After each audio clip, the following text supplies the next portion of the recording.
This is George in Maryland sitting on the back deck with a message to other Tennesseans, other Americans, to my president, our president, Mr. Trump, to our Congressman Scott Desjardins, the other congressman from Tennessee, and our two worthless rhino senators.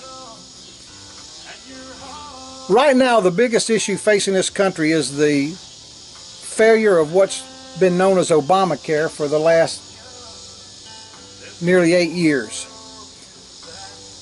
Mr. President, you went to the White House, you were elected with the promise to repeal that. You have committed to do that if the politicians will only send you the paperwork and the bill that you can sign to yank it out by the damn roots. Mr. Desjardins, you have been doing a damn absolutely fantastic job representing the 4th District. Thank you. But I'm going to tell you, the people of this district are calling upon you to take some leadership in starting to do some roundup of these other Republicans in our state to get them to come along and get us a full repeal bill of Obamacare. All the other congressmen, Republicans in the U.S. Congress, if you were elected after 2009, every single one of you can be found on tape, on recordings, promising to yank out Obamacare by the roots. Well, you were put in there in the Congress back in 2010. You get to Congress after those promises, say, well, we can't do it without having the Senate because the Senate won't go along with us. Well, the people of America gave you the Senate. True, some of the senators that we have in there now are like these worthless ones we have in Tennessee, Corker and Alexander. They're as liberal as the day is long. They're Republicans in name only, and they're, in my book, they're a disgrace to our great state of Tennessee. But they also made the promise to repeal Obamacare. Now, every one of you, like I say, made that promise. We gave you the Senate, we gave you the House. Well, we can't do it with the White House being in Obama's control. In fact, you did send several bills for complete, clean repeal of Obamacare to Obama, and he vetoed those bills. You were real big to get out there, beat your chest, oh, we're voting to repeal Obamacare, knowing in your heads full damn well that you are going to have the thing vetoed. It had no chance of passing because Obama was in the White House. So you could come back to our district and say, oh yeah, well we voted for this, but you know, we can't get it done because we don't have the White House. Well, look here, folks.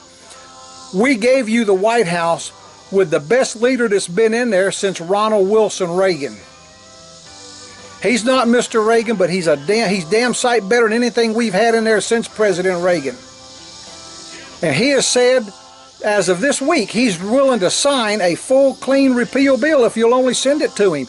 All you guys have to do is, women grow some spine, men grow some damn balls, and get a bill that yanks it out by the damn roots to burn it where it belongs.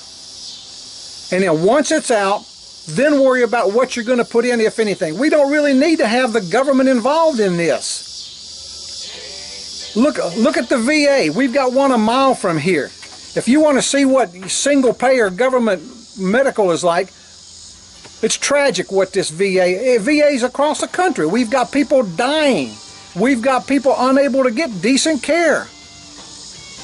So let's get some competition into this insurance business. The insurance companies, as it stands right now, are not bound by antitrust laws. They can have monopolies in states. So just allowing them to sell from state to state is not going to solve the problem. They need to be put under the same antitrust laws as any other industry in the nation. They don't need the exemptions anymore. Maybe they did when they were new companies years ago, but that's no longer necessary. And in closing, Mr. President, I'm asking that you do some nighttime addresses to the nation like Mr. Reagan did. Whenever the fake news media, it wasn't known as that back then. We didn't have all the cable channels back then. We had the big three and they were all liberal as hell. and they hated him just like they hate you today. He would go have a nighttime address to the nation. He'd look the camera in the eye just like this, say, folks, I need your help. I need you to call your congressman. I need you to call your senators. Tell them this is what you want. Mr. President, this is what you have got to do. And for you politicians having the town halls, all these loudmouth liberals out here wanting you to give more from the government, that's not organic. They're the Bernie Sanders and the liberal Democrat nuts that are just still in disbelief that Hillary Clinton lost. Never mind that she was the worst candidate ever run in history of the Democrat Party. And they've got Trump derangement syndrome because of it. You pay attention to the people that sent you there, because I guarantee you those people raising hell in your town halls aren't the ones that sent you. The conservatives sent you, but you are letting the conservatives down if you do not give us a clean repeal. So with that being said, if you're seeing this and you want to clean repeal, please call your congressman, call your senator. Tell them how many people are in your house that want a clean repeal bill. Give them your names. If you're a liberal Democrat snowflake, to hell with you. Don't bother calling. But if you're the people that put the people in, the Republicans in the power since 2010, they need to hear from you, not the news media out here putting these fake crowds together from all the Bernie Sanders followers and those other kooks. And for you liberal Republicans, John McCain, Susan Collins, there's video of you folks still talking about repealing Obamacare. Now that you've got somebody who will sign it, Susan, grow a spine. John McCain, grow some damn balls.